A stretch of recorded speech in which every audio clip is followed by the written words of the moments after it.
Bismillahirrahmanirrahim. Welcome back. Chapter 11 Project Risk Management, Lecture 34 Perform Quantitative Risk Analysis. अगर अभी तक आपने पिछले रिस्क मैनेजमेंट के लेक्चर कंटिन्यूसली देख लिए हैं तो अब आपको समझने में काफ़ी आसानी रहेगी अब कि हम जिस सीक्वेंस से आ रहे हैं, हम रिस्क को किस तरह ट्रीट कर रहे हैं, अभी आपको समझना आसान होता जाएगा। जो मेरे जितने स्टूडेंट्स हैं उनको समझने में, अब इस पूरे कंप्लीट प्रोसेस को समझना में आसानी रहेगी कि हम रिस्क इवेंट्स के साथ आखिर कर क्या रहे हैं। अब तक हमने डिस्कस किया था क्वांटिटेटिव, अब हम आते हैं क्वांटिटेटिव। क्वालिटेटिव पिछला चैप्टर हमने डिस्कस किया। अभी इस लेक्चर में इसमें हम क्वांटिटेटिव रिस्क एनालिसिस को डिस्कस करेंगे। यहाँ हम क्या करने जा रहे हैं, इनपुट टूल टेक्निक्स को जो मेजर चीज़ें हैं उनको हम डिस्कस करने चाहते हैं। अब क्वांटिटेटिव रिस्क एनालिसिस में हम क्या करें, क्वांटिफाई कर रहे हैं, क्वालिटेटिव वैल्यू को क्वांटिफाई करने की कोशिश कर रहे हैं। हम कह रहे हैं कि आपके प्रोजेक्ट थोड़ा सा रिस्की है, उसके लिए मुझे रिज़र्व चाहिए। भाई कितना रिज़र्व चाहिए, this is the exact answer of the question. कितने, मतलब आपको अगर जो आपके रिस्क इवेंट्स आपने आइडेंटिफाई किए उसको टैकल करने के लिए हमें कुछ अमाउंट चाहिए, उसमें हमें कुछ रिजर्व्स चाहिए। कितने चाहिए भाई, वो आंसर हम करने की कोशिश करेंगे। हम रिस्पॉन्स बनाएंगे, यार कुछ रिस्की इवेंट्स हैं जो कि आपके प्रोजेक्ट के ऑब्जेक्टिव्स को डैमेज कर सकते हैं, उसके लिए हमें कुछ रिजर्व चाहिए, कुछ हमें एक्स्ट्रा अमाउंट, एक्स्ट्रा मनी, कुछ एक्स्ट्रा चाहिए उसको रिस्पॉन्ड करने के लिए। कितना चाहिए भाई, उस वही मकसद है क्वांटिटेटिव रिस्क एनालिसिस के लिए। हम देखते हैं कि यार आपके ओवरऑल प्रोजेक्ट का एक्सपोजर कितना होगा in terms of quantity, in terms of money, in terms of cost, in terms of schedule, in terms of resources। इस सारे टर्म्स हम देखने की कोशिश करते हैं कि रिस्क को अब कम टैकल कैसे करते हैं, प्रोजेक्ट को अचीव करने की कितनी प्रोबेबिलिटी। हम कहते हैं आपने जो प्लान बनाया प्रोजेक्ट मैनेजमेंट को, जो ऑब्जेक्टिव्स हैं, कितने % आप कॉन्फिडेंट हैं, how much you are confident to complete that objectives, to achieve that objectives with the available resources and limitations and constraints। जो constraint limitation कितने % आप कह सकते हैं। हम कहते हैं हम 95% कॉन्फिडेंट हैं। तो बेस क्या है उस बात की बेस क्या होगी, तो बेस फाइंड करने की हम यहाँ पे कोशिश करेंगे। अभी इसमें मैं आपको बताऊँगा कि वो जो आंसर है वो कैसे करेंगे। तो जो आपका प्रोजेक्ट ऑब्जेक्टिव है, इस प्रोसेस के बाद, इस ट्रीटमेंट के बाद आप कॉन्फिडेंट से कह सकते हैं कि ये प्रोजेक्ट को इन सारे रिसोर्सेज के होते हुए मैं 95% 97% कॉन्फिडेंट हूँ कि ये चीज़ हम अचीव कर लेंगे। ठीक है भाई, जैसे मैंने कहा रिजर्व्स हमें चाहिए, कितने रिजर्व चाहिए वो यहाँ पे हम अभी फाइंड आउट करेंगे। इसका एक प्रोसीजर वो डिस्कस देख लेंगे। इसमें जो रिस्क को फ़ौरन से पहले जिस पर अटेंशन देखें, जब से हम रिस्क आइडेंटिफाई जैसे ही करेंगे वहीं पे मैं पता लग जाएगा किन को फ़ौरन से पहले रिस्पॉन्स चाहिए, किन इवेंट्स को। तो वो हम शुरू से हम ये बात कर रहे हैं। आपके जो प्रोजेक्ट बेस लाइन्स है, परफॉर्मेंस बेस लाइन्स जो आपने ड्रॉ किए हैं, उसको दोबारा से रिवाइज कीजिए। यहाँ पे हम देखेंगे जब हम ये रिजर्व्स को कैलकुलेट कर लेंगे तो अपने जितने परफॉर्मेंस बेस लाइन्स हैं उसको हम अपडेट करेंगे।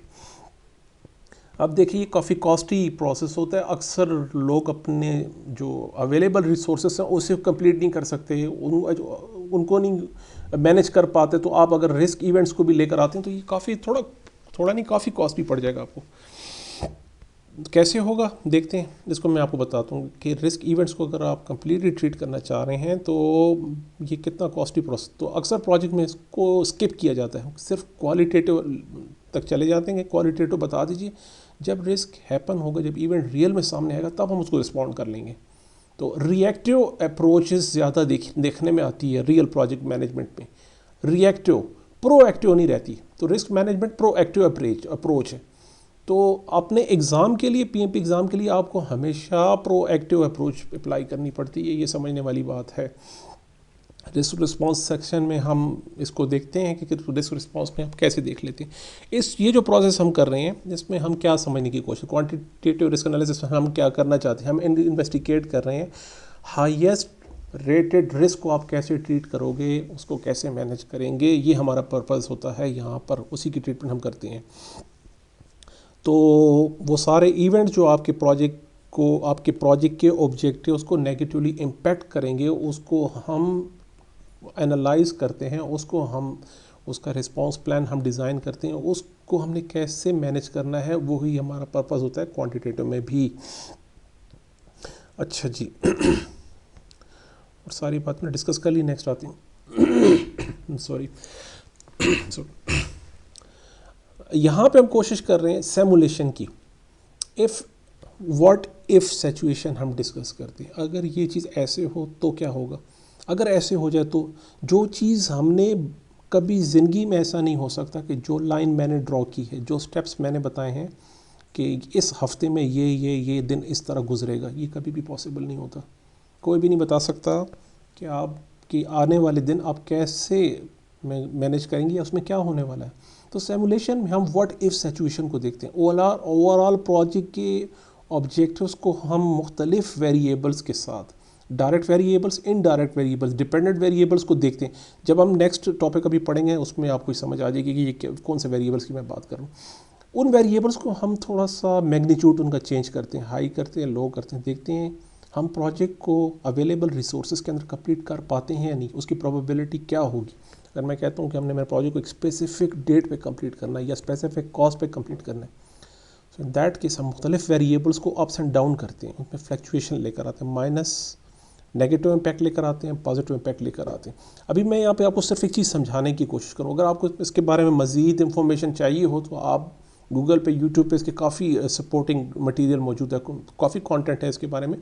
अभी जो चीज़ मैं समझाने की कोशिश करूँ सिर्फ पीएमपी एस्पेक्ट से, कि आपको सिर्फ ये पता होना चाहिए कि मॉन्टे कार्लो एनालिसिस में, सिमुलेशन में हम क्या कर रहे हैं, हम व्हाट इफ सिचुएशन के साथ देख रहे हैं। अभी देखें, जैसे मैंने बताया था कि कॉस्ट जो पाथ का कन्वर्जन वाले एक्टिविटीज़ हैं, यहाँ पे देखिए हम ये कह रहे हैं कि ये जब तक बी एक्टिविटी कंप्लीट नहीं हो जाती हम एफ को और ई को शुरू नहीं कर सकते। अब देखें टोटल डिपेंडेंसी यहाँ की, अगर कोई भी प्रॉब्लम इस एरिया में आती है तो अल्टीमेटली आपकी ये दोनों एक्टिविटीज़ नेगेटिवली इम्पैक्ट होगी और इनकी ही वजह से आप अपने एंड डेट को मीट नहीं कर सकेंगे। ये बहुत ही आसान से समझने वाली बात है। इसी तरह जब तक बी और सी कंप्लीट नहीं हो जाता आप एक्टिविटी ई को शुरू ही नहीं कर सकते, भले ही आपने एफ पहले कंप्लीट कर लिए, जब तक ई कंप्लीट नहीं होगा आप प्रोजेक्ट कंप्लीट नहीं कर सकते। वो सारी एक्टिविटी आपके लिए रिस्की हैं, ये सारी हम यही देखना चाहते हैं।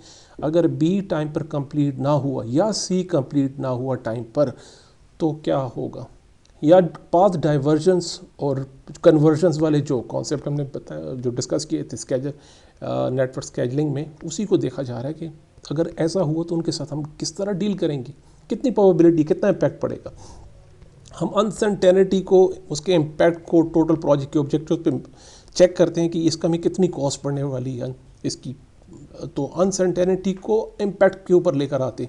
अगर ये चीज़ हो गई तो इम्पैक्ट कैसे होगा, अभी तो हो ही नहीं ना, ये तो हमारे सामने तो नहीं है कि होगी, हो जाए तो इसको हम देखते हैं। तो हम एसेस करते हैं कॉस्ट और स्केजल के इम्पैक्ट को, अगर ऐसा हुआ तो इस पर कितना इम्पैक्ट होगा, अगर वैसा हुआ तो कॉस्ट पे, स्केजल पे कितना इम्पैक्ट होगा, इसमें देखते हैं। प्रोबेबिलिटी डिस्ट्रीब्यूशन, शायद हमने क्वालिटी 6 सिग्मा मेकिंग बड़ा डिस्कस किया था कि इसमें हम प्रोबेबिलिटी डिस्ट्रीब्यूशन पे ड्रॉप डाउन करते हैं कि कितना सिग्मा की वैल्यू हम अचीव करना चाहते हैं, 6 सिग्मा, 3 सिग्मा, 5 सिग्मा, जो सिग्मा की वैल्यू आई गेस 5 तो नहीं, सिग्मा 3, सिग्मा 6, मोस्टली सिग्मा 6 और सिग्मा 3 को हम यूज़ करते हैं इंडस्ट्री में, तो उसको ज़्यादा यूज़ किया जाता है। अभी नेक्स्ट टॉपिक है सेंसिटिविटी एनालिसिस। पहले मैं चाह रहा था इसके लिए अलग से वीडियो बना लूँ, लेकिन हम इसी में इसको मैं आपको समझाने की कोशिश करता हूँ। व्हाट इज़ सेंसिटिविटी एनालिसिस, इसको अब मैं समझाने की कोशिश। देखें सीन ये है सिंपल सी, अब हमने एक प्लान किया है कि 5000 यूनिट्स की सेल होगी, पर यूनिट की प्राइस होगी इतनी, और उसके ऊपर हमें मिलेगा इतना प्रॉफिट, इतना रेवेन्यू होगा, टोटल प्रॉफिट हमारे पास आ जाएगा, मतलब हमारी इतनी सेल होगी। पर यूनिट पे कॉस्ट कितनी आती है, इतनी 12 रुपये पर यूनिट पे आएगी, तो इतने बन जाएंगे, जिसमें से माइनस कर लेंगे तो रेवेन्यू हो जाएगा इतना। इसके अंदर फिक्स कॉस्ट आएगी, उसको हम माइनस कर लेते हैं तो हमारे पास ग्रॉस प्रॉफिट बनता है 15,000। चलें जनाब, सुनने में बात बड़ी अच्छी लगी कि ये हमारा प्लान है, इतने यूनिट्स हैं, इतने रुपए पे हम बेचेंगे तो इतने पैसे बन जाएंगे। 5000 units we are gonna to sell at the rate of 20 rupees each, then multiply these two cells, so we have this value। ठीक है, पर यूनिट पे कॉस्ट कितनी आ रही है, इतनी, ठीक है, बहुत सिंपल सी बात। अभी हम कहते हैं सेंसिटिविटी एनालिसिस में हम ये जानने की कोशिश करते हैं, अगर ये वैल्यूज़, देखिए मैंने अब दिखा था कि ये जो वेरिएबल्स हैं, अब ये इंडिपेंडेंट वेरिएबल है सेल का, इंडिपेंडेंट है, लेकिन बाकी जो जो वैल्यूज़ हैं वो डिपेंडेंट है। अब बाकी डिपेंडेंट कैसे आप देखते हैं। अब मैं ये चाह रहा हूँ, देखिए फॉर एग्जांपल मैं कहता हूँ हम ये प्राइस कितनी कम हो जाए, unit price, for example market के सिचुएशन कुछ इतनी वर्स हो जाए, इतनी ख़राब हो जाए, या इतनी वो सिचुएशन ऐसी हो जाए कि ये प्राइस कितनी गिर जाए कि मुझे प्रॉफिट कुछ भी ना बचे। अभी हमारे पास प्रॉफिट है 15,000 का। अब हम ये कहते हैं यहाँ पे फॉर एग्जांपल हम आप इसके फार्मूले पे हम फोकस हमारा नहीं है, हम सिर्फ बात को समझ रहे हैं। हम कह रहे हैं फॉर एग्जांपल ये वाली value divide by total sale, तो कितना परसेंट, सॉरी गलत हो गया अगेन, कह रहे हैं टोटल प्रॉफिट मेरे पास ये हुआ डिवाइड बाय टोटल सेल हमारी कितनी हुई, कितनी 15%। हम कहते हैं अगर इस प्राइस पे 15% का डिक्रीज़ हो गया, इस प्राइस में 15% का डिक्रीज़ हुआ तो कितनी हुई प्राइस, मतलब 3 मतलब 3 माइनस करते हैं 20 में से। अगर प्राइस गिर कर 17 हो गई, मतलब 20 माइनस 3 कितना हुआ, 17 हुआ। अगर प्राइस 17 हो गई तो आपको क्या मिलेगा, कुछ भी नहीं, प्रॉफिट को तो आप भूल ही जाएंगे। 17 वो प्राइस है, 17 वो वैल्यू है। अगर प्राइस किसी भी वजह से गिरते गिरते 17 पर आ गई तो आपको 0 रुपीज़ मिलने वाले हैं, आप कुछ भी गेन नहीं कर सकते। फॉर एग्जांपल यही है व्हाट इफ सिचुएशन, कह रहे हैं हम कितने परसेंट का डिक्रीज़ आए, तो 15% का डिक्रीज़ हमने देख लिया। चलें एक बात, दूसरी बात हम ये कहते हैं वेरिएबल कॉस्ट्स हैं उसमें कितना इंक्रीज़ आए, तो हम ये देखते हैं कि उसमें कितना डिक्रीज़ आया कि हम कुछ भी मैनेज नहीं कर पाएंगे। वेरिएबल कॉस्ट तो वो हुआ जनाब, परसेंटेज का साइन आ जा, अच्छा दोबारा इसको मैं देखता हूँ,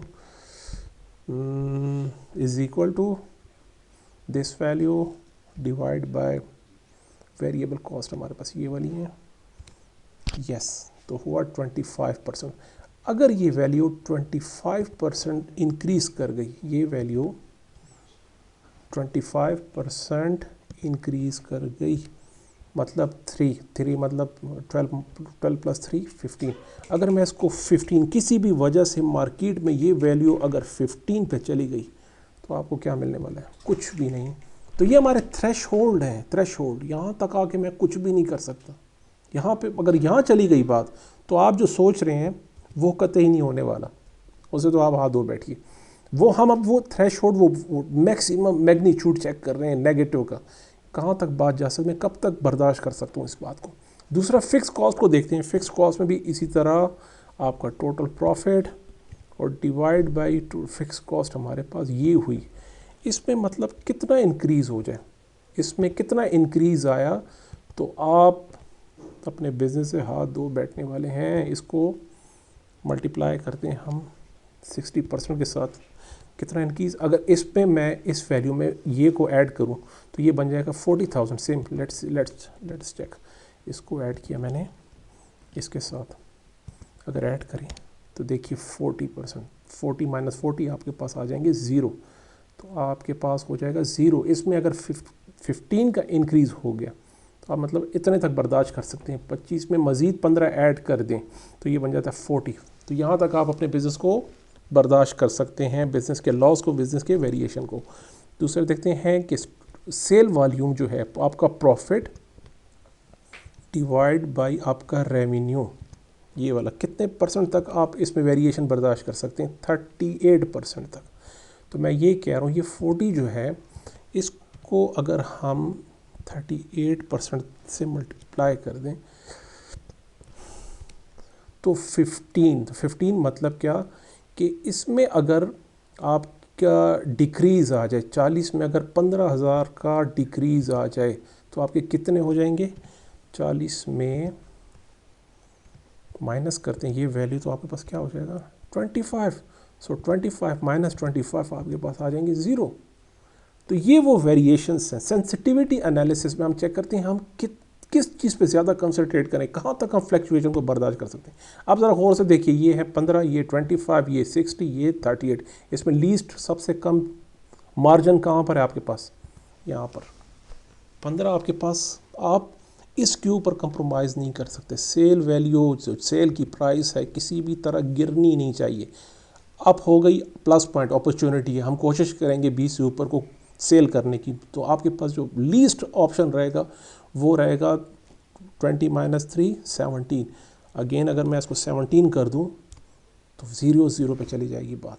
तो यही सेंसिटिविटी एनालिसिस का कॉन्सेप्ट है कि हम उन वेरिएबल्स को, डिपेंडेंट वेरिएबल्स को देखते हैं कि वो कैसे, किस तरह हम मैनेज कर सकते हैं। ये कॉन्सेप्ट शायद बुक में भी नहीं समझाया गया, बताया गया, मैंने यहाँ पे कोशिश की।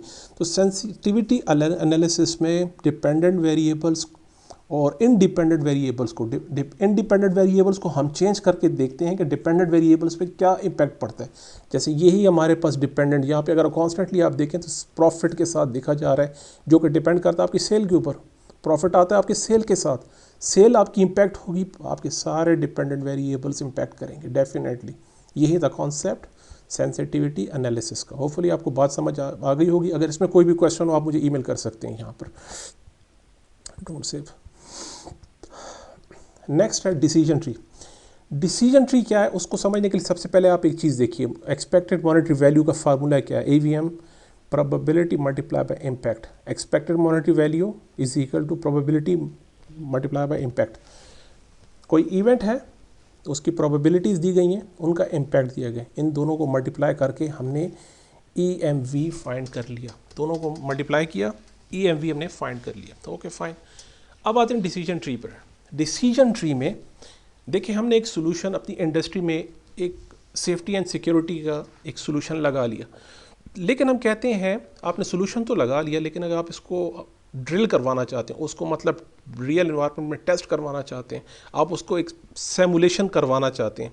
ड्रिलिंग मीन्स अब अपने एम्प्लॉयज़ को एक डेमो देना चाहते हैं। अगर वो सिचुएशन कुछ इस तरह की पैनिक सिचुएशन आकर हो जाए तो आप लोग कैसे डील करेंगे, उसको उसी तरह सिमुलेट करना, उसी तरह दिखाना, उसे कहते हैं ड्रिल कराना। तो सेफ्टी सिक्योरिटी की ड्रिल अगर आप कराना चाहते हैं, उस पर कॉस्ट कितनी आएगी, $2 लाख।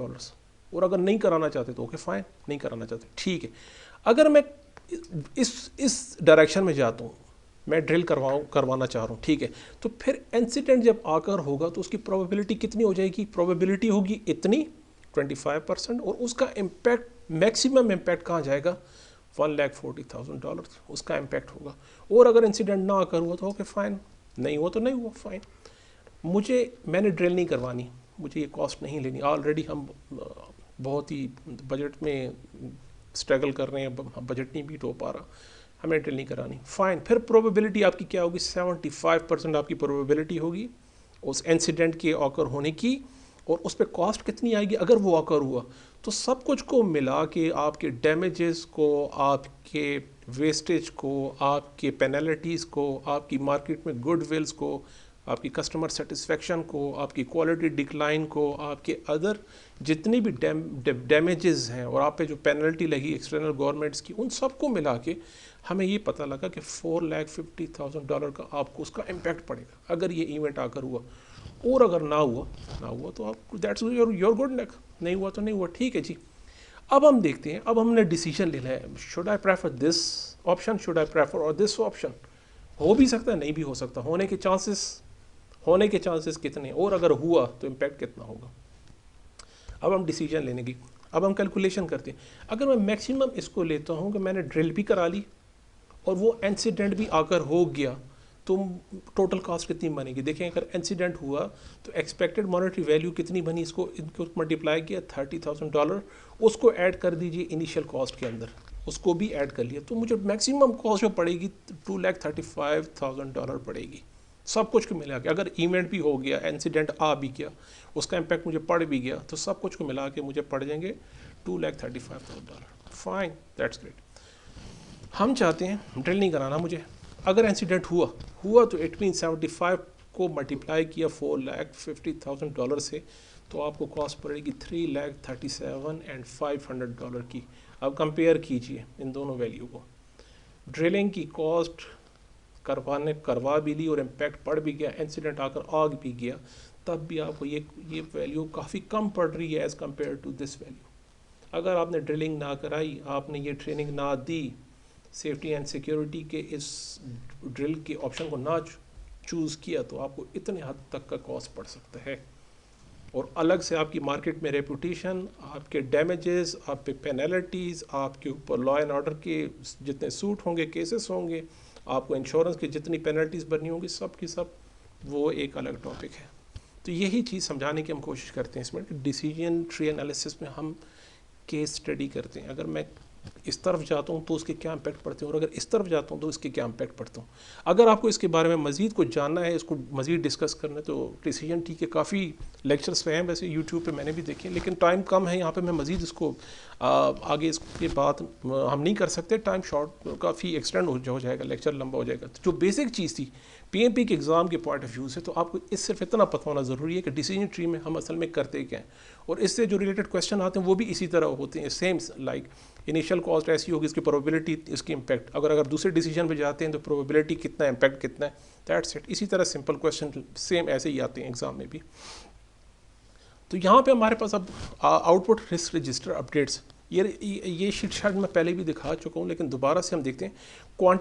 जो क्वालिटेटिव में हम इस एरिया में काम करते हैं सारे, इस पर हम बात कर चुके हैं।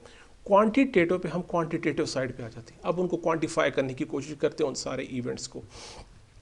तो हम जो प्रायोरिटाइज लिस्ट है इंडिविजुअल प्रोजेक्ट की, उसको यहाँ पे लेकर आते हैं, उसकी प्रोबेबिलिटी देखते हैं, अब हम प्रोजेक्ट को कितना हद तक अचीव कर सकते हैं, हमारे पास कितनी, मतलब हमारा कॉन्फिडेंस लेवल क्या है प्रोजेक्ट को अचीव करने के लिए, हमारे क्वांटिटेटिव में ट्रेंड्स किस तरह आ रहे हैं, क्या क्या इवेंट्स हमारे सामने आ रही हैं, कॉस्ट एरिया कौन सा है, कहाँ पे हमें ज़्यादा फोकस करना है, किस एरिया में, वो चीज़ सामने आ जाती है।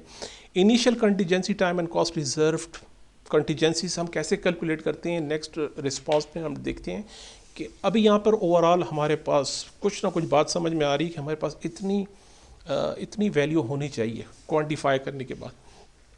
ओवरऑल प्रोजेक्ट एक्सपोजर आएगा आपके पास, आपके प्रोजेक्ट के बजट से हट के जो अदर रिस्क के लिए जो कॉस्ट लगने वाली है, उन सबको मिला के एक्सपोजर आपके सामने आ जाते हैं। हम रिजर्व एनालिसिस में देख लेते हैं।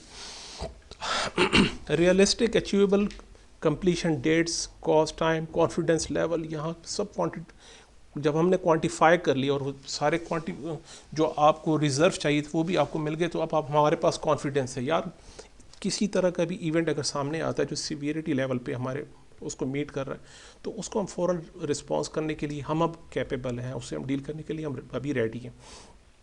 रिकमेंडेड रिस्पॉन्सेस यहाँ पे रिकमेंड किए जाते हैं, देखे जाते हैं।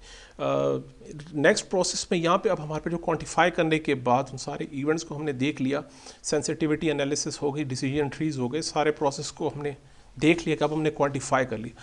अब जब हम रिस्क रिस्पॉन्स को डिस्कस करेंगे तो ये सारी कहानी आपको और भी ज़्यादा क्लियर हो जाएगी आपके लिए। थैंक यू सो मच, मिलते हैं इंशाल्लाह नेक्स्ट लेक्चर में। अल्लाह हाफिज़।